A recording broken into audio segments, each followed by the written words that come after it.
We're gonna do this my way. Quick and deadly.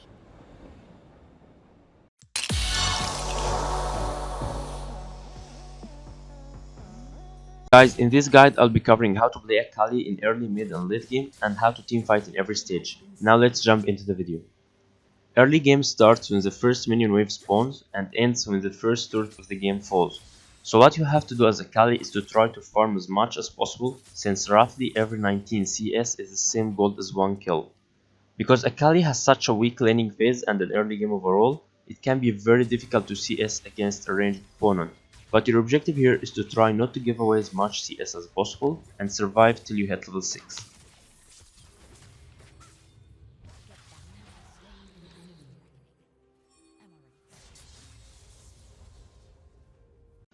Once you get your ultimate, you can begin to secure kills in lane or roam for picks ganks in other lanes. To summarize, level 6 to 9 and into mid game, you need to farm, roam and secure as many kills as you can. Be greedy with the kills. And I need to mention that if your jungler is getting invaded in their own jungle, rush to help them no matter what, even if you are pushed under your turret.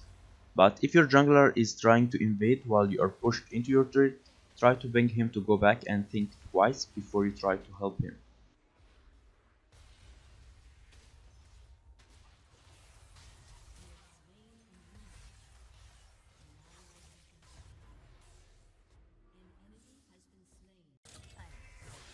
You'll most likely get involved in some early fights as Akali, especially if you are playing mid. It can be a 2v1 or 2v2 fights, and the most important key here is reacting. If you react faster than enemy mid laner, you will most likely have a 2v1 advantage and give yourself and your jungler a lead, but early game is not your power spike. However, early lead on Akali gives you a stronger mid game.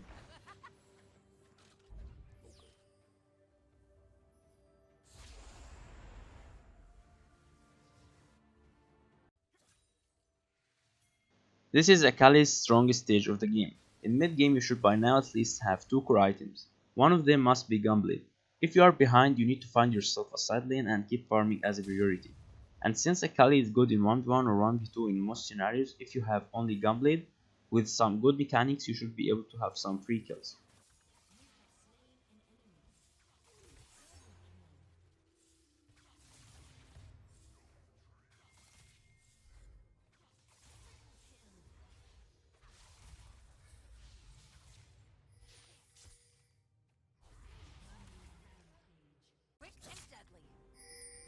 If you are ahead or even, you need to maintain your CS as much as possible, but concentrate on trying to secure both solo kills and kills with your teammates.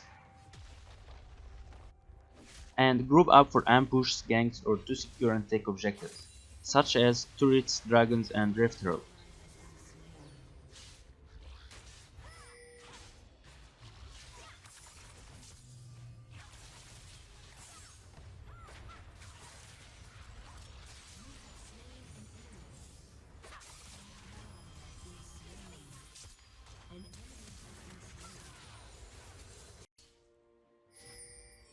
In this stage, in order to win team fights, you will want to keep vision on the map and try to pick up a solo kill on the enemy jungler or AD carry, in order to secure objectives for your team.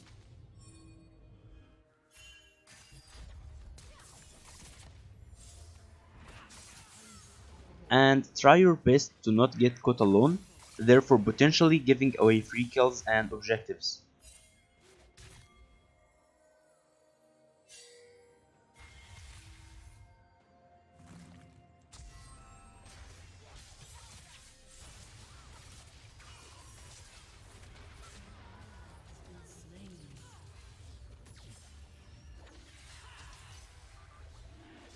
Victory or lose of these fights at this stage can sway the outcome of the game. Do not underestimate how important the objectives are. In the end, this is how we win the game. And it will not matter how many kills you have when the Nexus falls.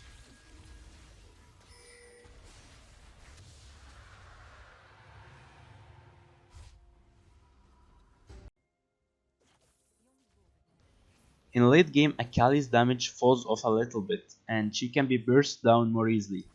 But in this stage you should have at least 4 items, so if you are ahead you should be able to close out a game so easily with some macro knowledge and good mechanics.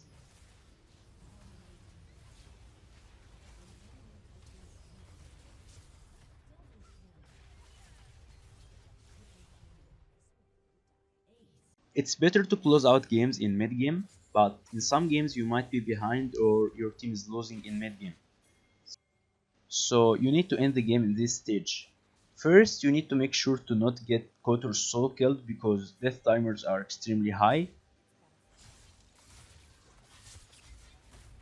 And you can pick up a kill on enemy team and give your team an advantage to take down some objectives.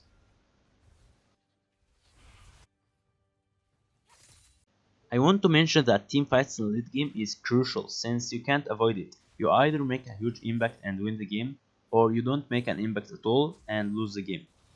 So let's talk about how you should team fight as Akali or any assassin overall.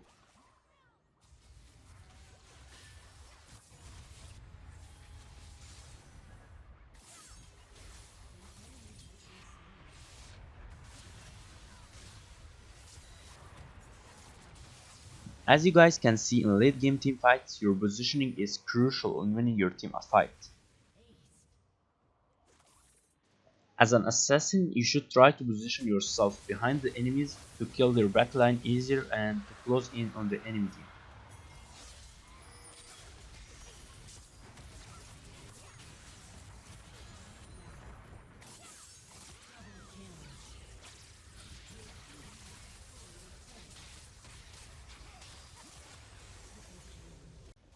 Akali excels at assassinating enemy carries, and this stays true to the end of the game.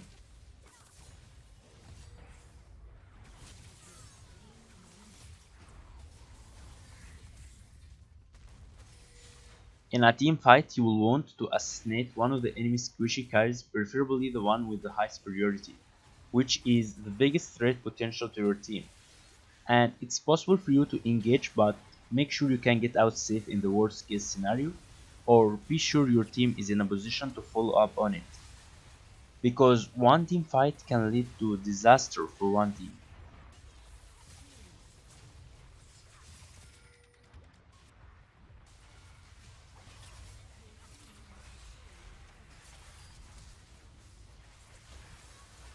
If you guys want me to do more guides like this and start streaming, make sure to subscribe, hit the like button and share it with your friends.